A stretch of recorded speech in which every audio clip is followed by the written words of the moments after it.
свой профессиональный праздник поздравления принимают работники образования. Сегодня Всемирный день учителя.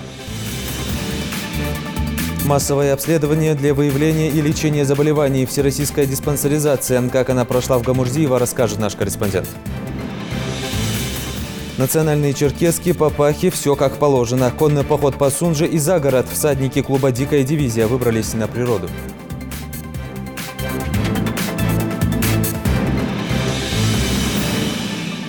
На канале Ингушетия новости 24. Здравствуйте.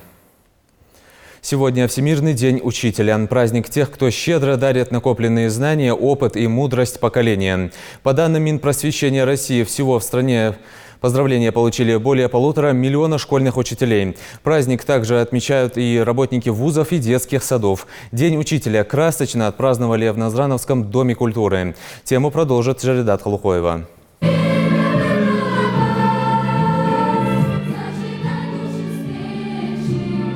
Признание в любви и уважение тем, кто своим ежедневным трудом создает для них большой мир, преисполненный надежд и ожиданий, звучат от учащихся Назрановского лицея. Эти искренние слова посвящены каждому педагогу в зале. В их числе Тамара Алиевна, преподаватель с полувековым стажем. Воспитанию детей отдала 56 лет своей жизни, при этом обучая их с самых первых дней их школьного пути.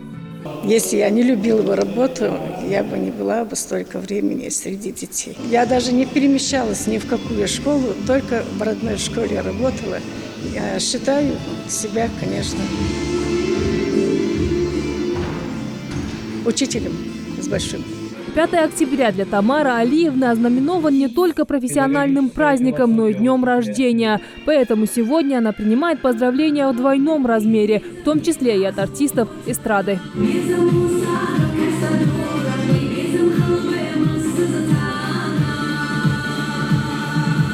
В адрес работников сферы образования звучат теплые слова и от главы республики. Махмуд Али Калиматов выразил особую признательность преподавателям и воспитателям, которые возложили на себя ответственность за воспитание подрастающего поколения.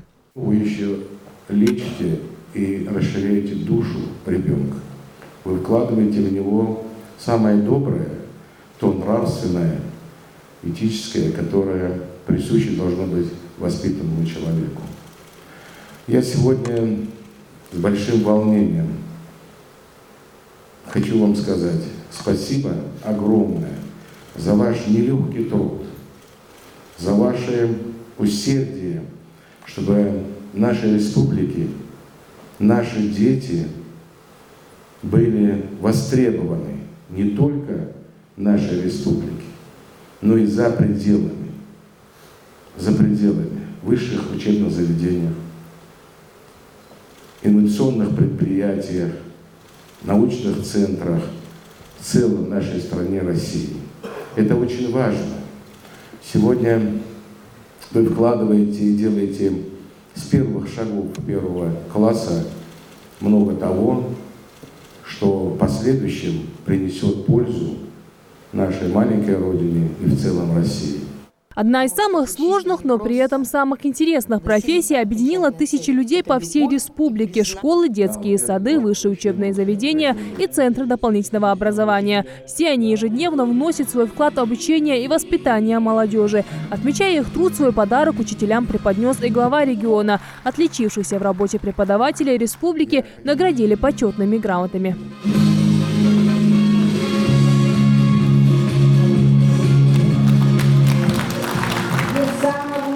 Почетной награды удостоилась завуч по воспитательной части Кажевской первой школы. Зарема Лалахоева на своем профессиональном поприще трудится около 20 лет. Уважаемая в коллективе, опыт который черпают и молодые, и те, кто постарше. Учитель русского языка и литературы старается идти в ногу со временем, совмещая традиционные методы обучения и современные. Труд очень нелегкий. Тот, кто работает, тот, кто каждый день приходит в школу, понимает, о чем я говорю. Каждый день несет что-то новое, какие-то новые заботы, какие-то радости, может быть, огорчения. Я всем пожелаю, чтобы у них были замечательные воспитанники, которые бы их слушались, которые бы всегда приносили им позитив, радость в их жизнь.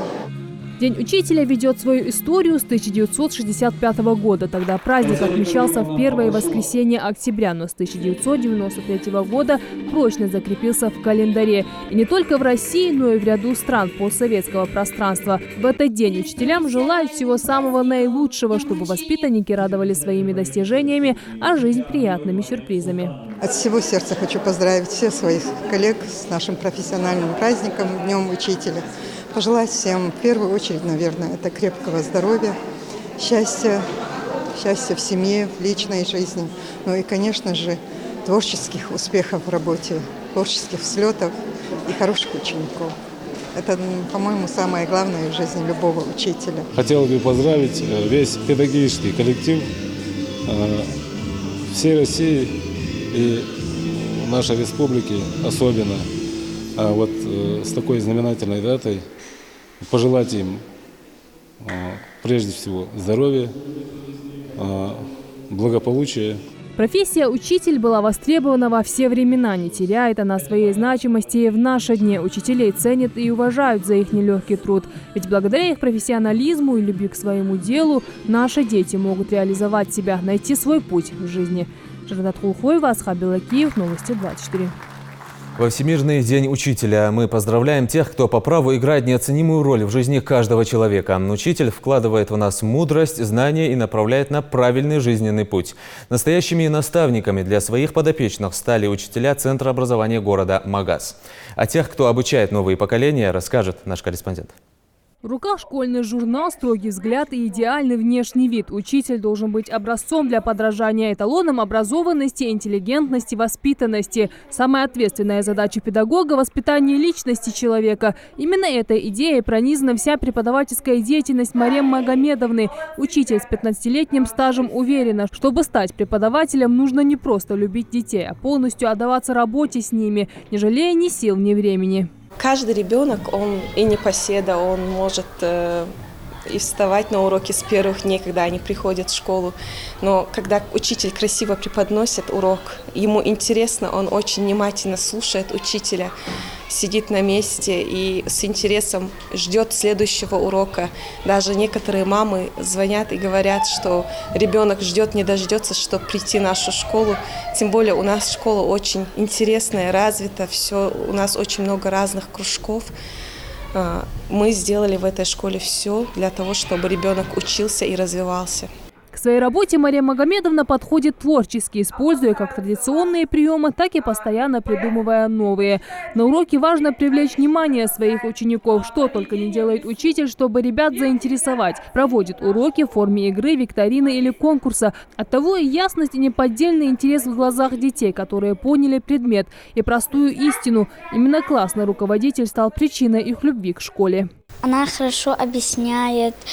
Мы стараемся учиться хорошо, чтобы она не сердилась. Слова благодарности за воспитание и обучение учителю звучат и в соседнем кабинете. Спасибо от этих 20 ребят подкреплено ежедневным трудом, усвоенным материалом и правильно выполненным домашним заданием. Видеть, как дети отдаются учебе, дает уверенность в правильности выбранной профессии, говорит Марина Суламбековна. Быть учителем – выбор был осознанный. Я всегда любила и ладила с детьми. У меня это хорошо получалось. И также у меня были любимые учителя, как и у всех. Классный руководитель Бекова Зара Хаджибакаровна. Фатима Султановна тоже меня очень вдохновляла. До сих пор их помню, уважаю, люблю.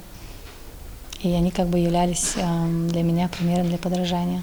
В Центре образования Марина Суламбековна преподает с первого дня его открытия. Вести детей с начала их школьной жизни – непростая задача, делится педагог. Но если знаешь свое дело, трудности не так страшны.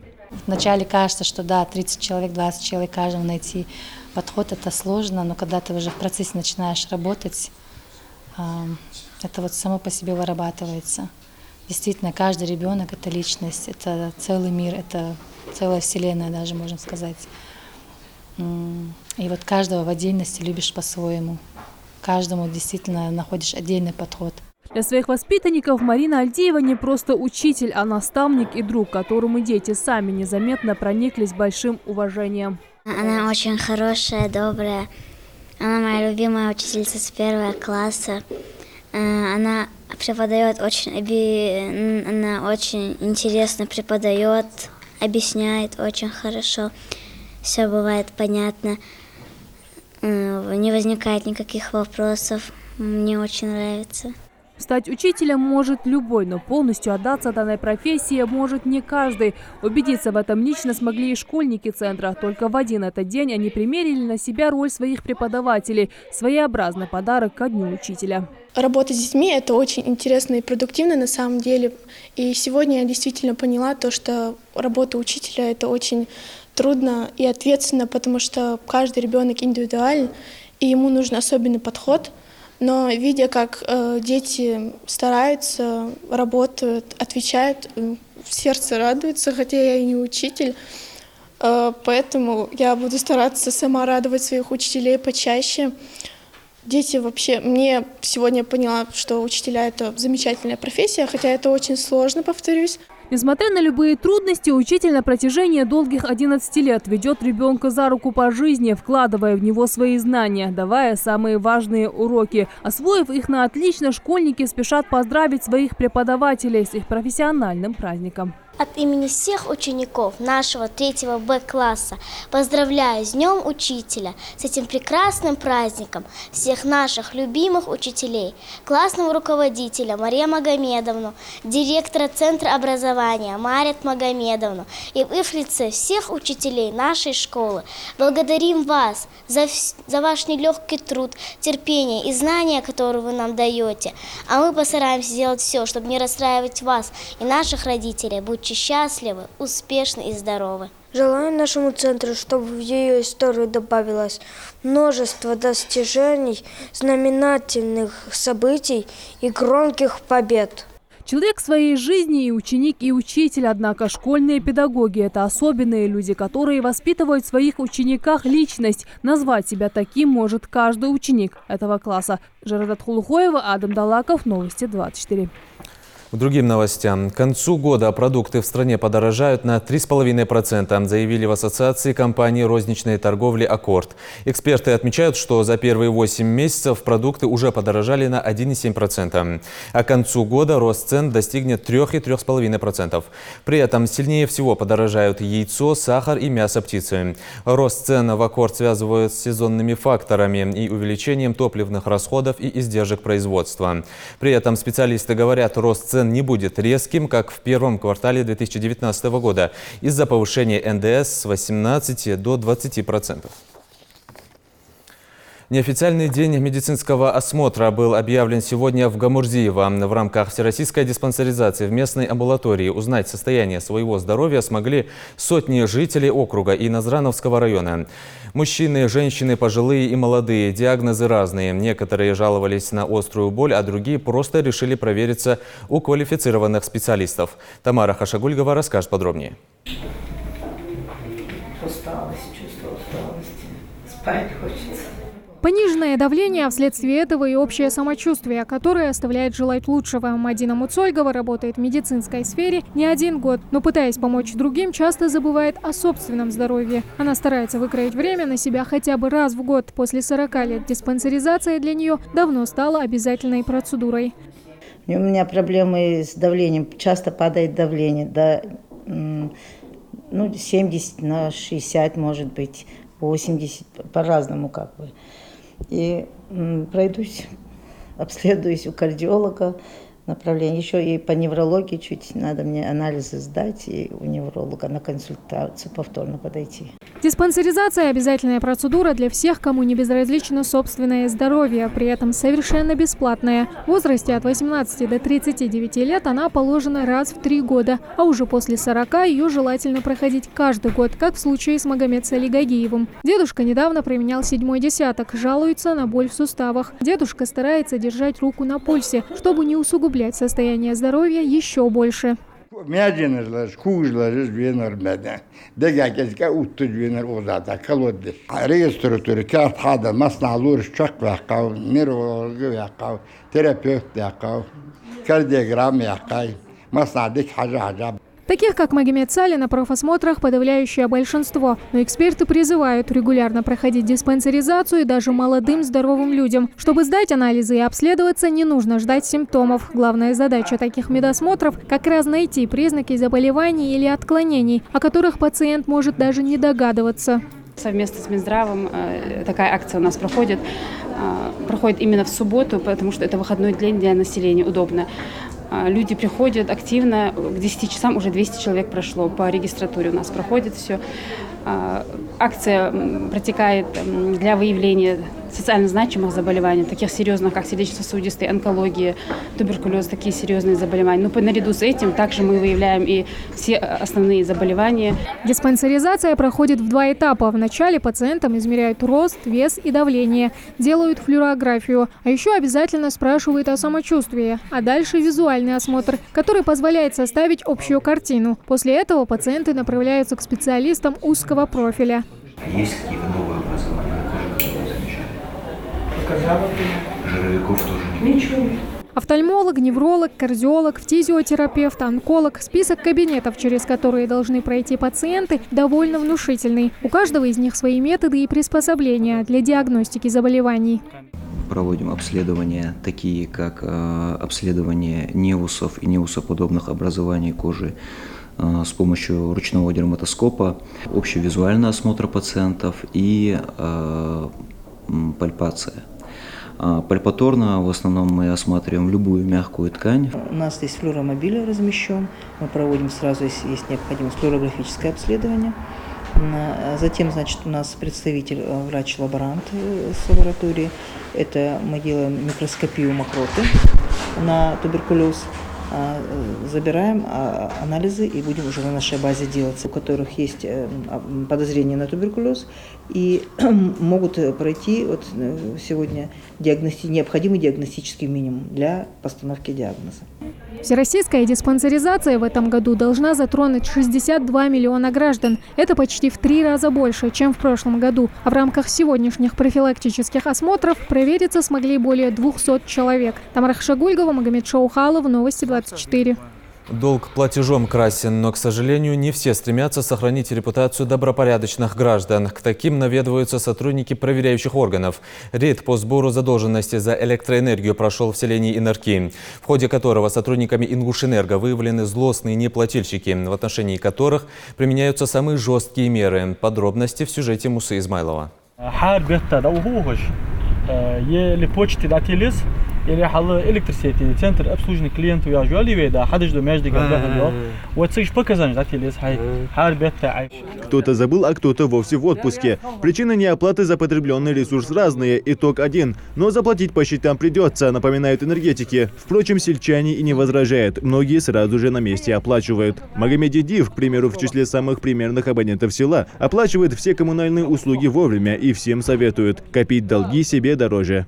أضل ديسك والله بعهته بوشتي برأش مخلو يسمع تخلص شوية تقطي عضو شرح حقت عن أنقل تطرديه تقباه عن أنقل وجهه تأخذ خلق واه أنقل من بيسخ سين خيتر ده أزياخر واشت أدوال شي واشت أدوال أش أضل ديزر هار بيت دالوري أهان بال خبار وين سويتش أخي ديجار شيء ثاني وش كيلوش بيرش.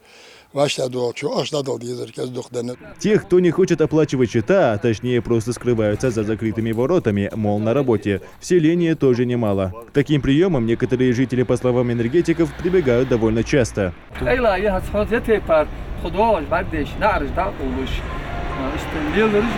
Для повышения уровня оплаты в Инарки реализуется комплекс мер. Если жители отказываются платить, их могут здесь же на месте отключить от электросети. Для этого тут специальная техника. Оплачиваемость нормальная по сравнению, как раньше было. Люди оплачивают, стараются оплатить, по крайней мере, рады к тому, что он приходит, чтобы не ходить на почту там и оплачивать. Ну, вот в этом плане. На месте вы выдаете квитанции, да? Да, на месте выдаем сразу квитанции, чек кассовый, через кассовый аппарат. Ну и сверху делаем сразу по счетчику. Абонентам идут на уступки. Погасить долги разрешают по частям, если нет возможности оплатить всю сумму сразу. Благодаря какой-то часть процентов 20 службы дастхок, яхаш, службы. Ханя чита, с категории 20%. Ожиж, ЖКХ, оплат, газ, свет, вода. Последний очередь луат, тут цена сам. Знах кетрей, знах сомболрей, бах етерсон. Аз царга кайкрду ценахак. Хана цара хар цент шиши қоқи тарелк талаттыш. Хатот интернет это я хаже тарелки интернетти то квалат машини қоқи дикё телефон же бейвахкуш. интернет дехкады, телевизор дехкады, машиныш бензин детті, бетта 1000 рублей, газ али 500 рублей, свет али 300 рублей, хигли.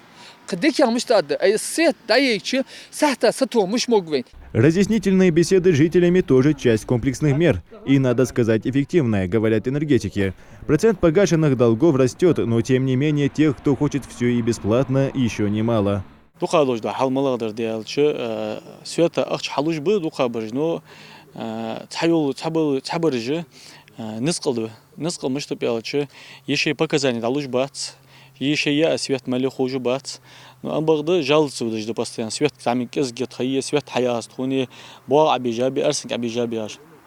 Сагуж дауха حاجة تها تحر دي شرا بخشرة سويتها تحروب الأجدان خلص حدينا إلكتريسيات متشاي والخوش خلص نو إج مرجي بات أبنيان تشتان ديال أخيات متساني نو ديك برج تخن يرت دا أولو ياقا أبشيسن سويت أولو ياقا تحدوج تينوشك جتر خلخو هستوما بعد مجاي ديوين وضوض عدواش بعدينش دا ويشك بيوش وعواش خلص نعرج داقول. Подобные рейды специалисты МРСК планируют провести и в других селах района. Муса Измайлов, Магомед Белакиев, Новости 24. Не только конно-спортивный клуб, но и пример патриотизма. Сегодня в Сунже на резвых скакунах по улицам города проследовали всадники современной дикой дивизии. Национальные черкесски, папахи и цокот копыт по асфальту пришелся по душе местным жителям. Куда всадники 21 века держали путь и как они проводят уикенд, расскажет Идрис Ижиев. Выходной, ясный солнечный день, значит, пора выбраться на природу. Место встречи всадников – Сунжа. Конно-спортивный клуб «Дикая дивизия» частенько собирается в большую компанию, чтобы прокатиться на резвых скакунах. Ингуши издревле славились хорошими наездниками, и каждый уважающий себя мужчина должен был по возможности приобрести достойного коня. Главная цель организаторов клуба – возобновить интерес земляков к лошадям и получить полезную физическую нагрузку как для себя, так и для четвероногого друга. Самое важное для нас, как для мусульман, это то, что это сунна пророка Мухаммада, саллаху алейхи вассалям. Ну и, разумеется, это преследуется популяризация конного спорта. В принципе, здоровый образ жизни, развитие в Ингушетии немножко забытого. Я бы не сказал бы, что прям вот вообще у нас лошадей не было. Но у нас немножко забыли про лошадей. Сейчас, алхамдулилlah, по милости Всевышнего, опять все возрождается. Более 50 джигитов из разных сел Ингушетии выдвигаются в путь, встречая восхищенные взгляды прохожих и сигналы от автомобилистов. Некоторые всадники одеты в национальные костюмы, черкески, а другие просто в папахах. А над головами высоко развивающийся штандарт, как у наших предков. Завораживающее чувство волнения охватывает при виде огромной кавалькады, скачущей по дороге. Спустя полчаса конница прибывает на окраину города. Живописное место отдыха открывается перед всадниками. На обширной территории можно прокатиться без ограничений, так сказать, на перегонки. Такие собрания, как ничто другое, укрепляют единство всадников дикой дивизии.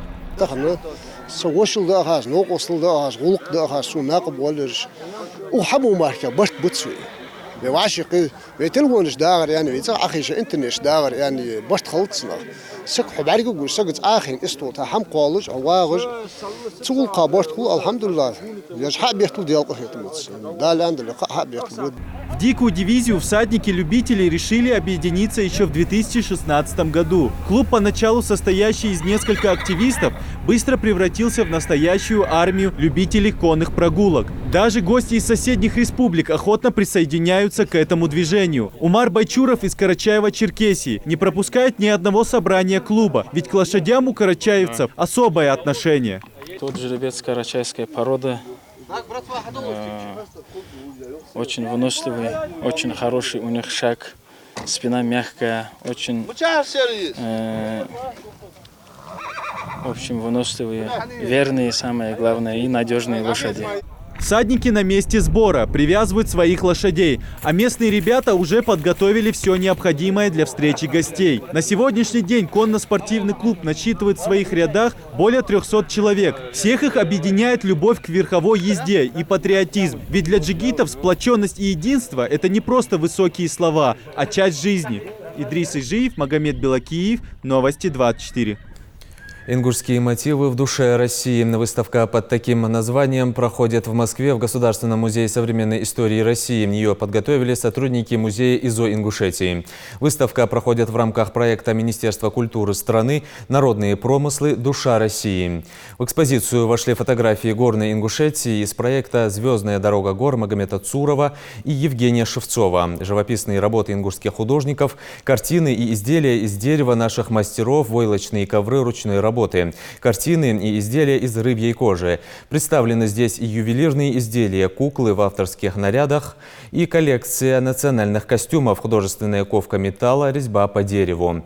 Всего в экспозиции представлено 103 предмета, каждый из которых является произведением искусства, частью удивительной и прекрасной культуры Ингушетии. Выставка продлится в Государственном музее современной истории России до 28 октября. На этом наш выпуск завершен. Оставайтесь на канале Ингушетия.